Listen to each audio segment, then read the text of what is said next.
I'm very pleased today to be able to interview Peter Schiff, president of EuroPacific Precious Metals. Peter, thank you for joining us. Sure. First question. Our film, Silver Circle, is set in 2019 in the midst of an economic crisis far worse than we even saw in 2008. I mean, the US dollar has lost its reserve currency status. Dollar prices are 10 times what they are now, and tyranny has risen just to match that and hold that level of economic oppression. What plausible triggers do we have that would get us to that point, and how would we get there? How fast would that kind of thing unfold? I mean, what happens when the dollar loses its reserve currency status? The scenario that you're envisioning in your film about a severe economic collapse in 2019 of an order of magnitude far greater than what happened in 2008 is not only possible, it's actually highly probable. One thing I might disagree with is I'm not sure we're going to make it all the way to 2019. That's 8 years from now. I think there's a better chance that we're going to have that type of event long before 2019. In fact, I hope that it happens earlier than 2019, because if it takes that long, it's going to be that much worse. You know, what is ultimately going to happen is interest rates are going to rise sufficiently that the housing market turns over again, and the U.S. government has problems funding its debts, because as interest rates rise, not only will the economy weaken and the budget deficit rise, but the government itself, as the world's largest debtor, particularly with short-term debt, the fact that they'll have to roll over, or hope this debt is rolled over, but at higher rates of interest, that's going to put a lot of pressure on the government. I think you're right to start to try to think about scenarios of the way this thing is going to unfold. But we certainly know from the past that governments don't like to waste a crisis, and the more economic pain government causes, the more government can claim more power is the solution, and they can convince the public to surrender even more of their liberties and rights in exchange for the temporary security that politicians will offer. And in the world of the next few years, when we have a dollar crash, when we have a sovereign debt crisis, when we have a real economic collapse, not the one we had in 2008, because that one was cut short by the government's ability to bail everybody out. But when it's the government that needs a bailout, then there's nothing left, right? There's nobody to do the bailing, and it doesn't matter how much money they print if it doesn't have any value.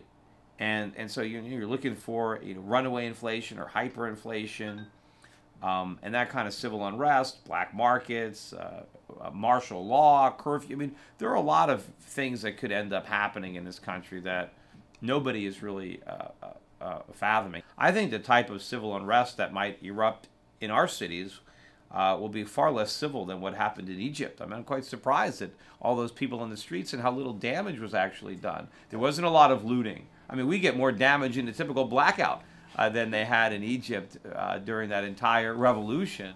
Our rebels create their own currency out of silver and created an entire underground illegal trading network using it. And I'm curious, what kind of threat do you think an underground currency like that would be to the operations of the Federal Reserve and to the US dollar?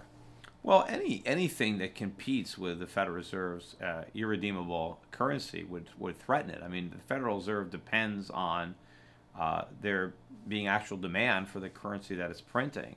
Right. If nobody will accept it in exchange for goods or services, it has no value. Now, the one thing that gives it value is it's the only thing that the federal government will accept as payment of taxes. So you do need Federal Reserve notes to pay taxes, and if you don't pay your taxes, well, I guess they can put you in jail.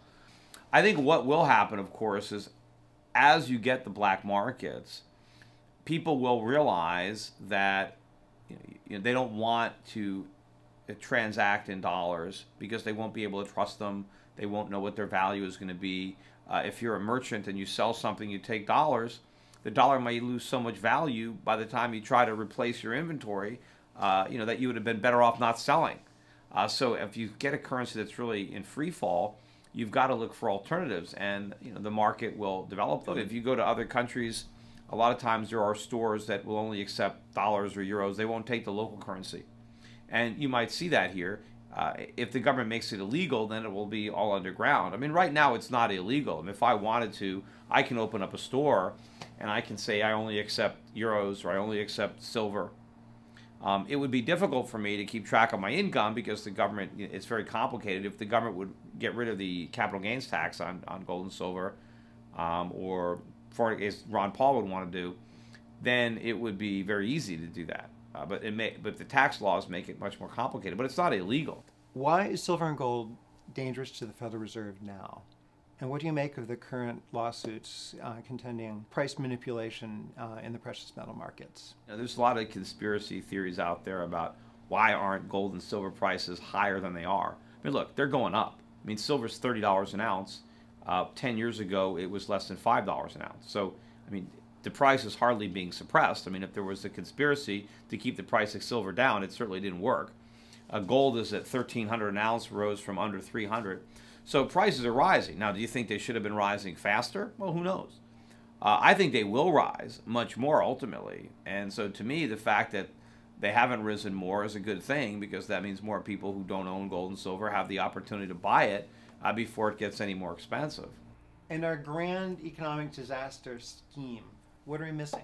What else would you like to see? I fear that things will get pretty bad in the U.S. I hope that that's not the case. I know that there will certainly be a currency crisis. That will happen. We will have a situation where the dollar does lose a tremendous amount of value in a short period of time. It'll probably start off overseas on exchange rates. The dollar will plunge, and the Fed will probably come in, try to buy up bonds to prevent the initial shock of the weakening dollar causing interest rates to rise. But it will delay it a little bit, but we'll get a sharp increase in interest rates.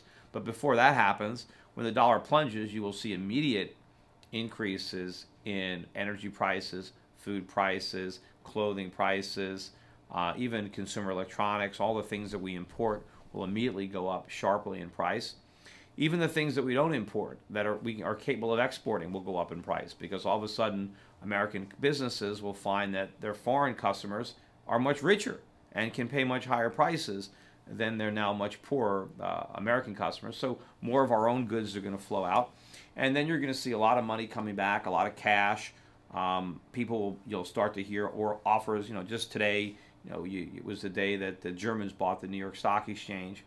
But a lot more of that. I mean, our major companies are going to be bought. Most of the Dow Jones Industrial Average will be bought by Japanese, Germans, Chinese, all around the world, even Canada to the north. I mean, they'll start gobbling up these goods to get rid of their dollars. And so all this paper, is going to come back, and prices are going to just start to go up. And a lot of Americans will lose their jobs, and people are going to start selling their used cars and their used plasma TVs, and we'll start loading them up on ships and sending them over to China, because it's going to be like a giant repossession. For years, we've been sending them paper, and they've been sending us stuff.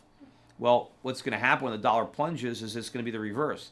The boats are going to leave full of stuff, the stuff that we're selling, because we need money for food and for energy. And so we start selling all the used stuff. We don't have any, we're not producing anything new, but a car that's 2 or 3 years old, a TV set that's 2 or 3 years old, hey, the Chinese can use that stuff. And then people are going to leave. And what's the government going to do then? I mean, is the government going to make it illegal to leave? Like I say, you can't leave until you've paid off your share of the national debt. Until you've paid off all your future Social Security. Is it going to be? When I was running for Senate in Connecticut, there was people that wanted to build a big fence on the southern border to keep the Mexicans out, and I was very much against that fence, because I was afraid it would one day be used to keep the Americans in.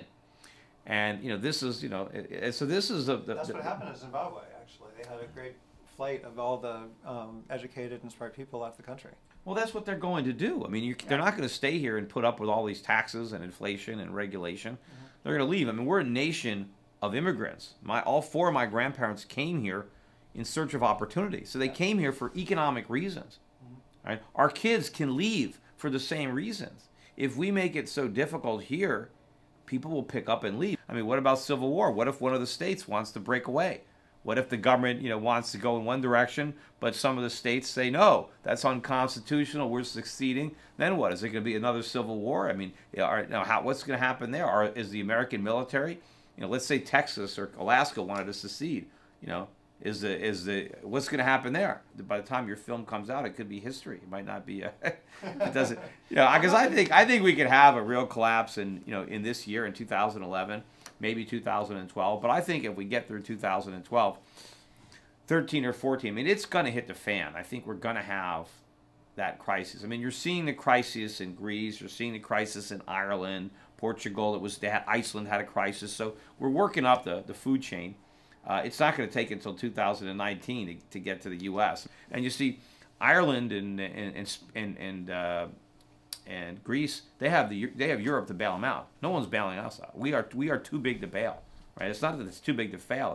It's we're too big to bail. Meanwhile, countries are already bailing us out. The Chinese, the Japanese, they've been bailing us out every day. We had a Treasury bond auction last week. 71% of the bonds were bought by foreign central banks. It's an all-time record. What would have happened at that auction if those foreign bankers weren't there? We would have had the crisis last week.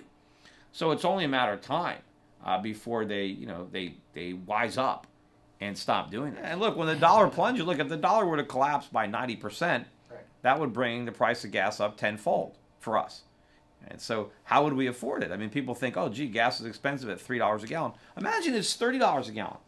And imagine if your wages aren't going up at the same, it's just the price of gas. How much gas would the average American buy if 1 gallon was the equivalent of what it used to be to fill up a tank? I mean, we wouldn't be using very much. I have something at least that might help you get through whatever crisis comes up. But we actually made our own silver rounds that are from the are movie? all the coins from the movie. So it's our own product placement there. Now, where are they getting the silver? From mines, melting stuff. All over. But they have. And then people will work and they'll accept payment for their labor in this because it's real. Yeah. But they're not going to accept payment in paper or credit. And then of course it's probably all under the ground.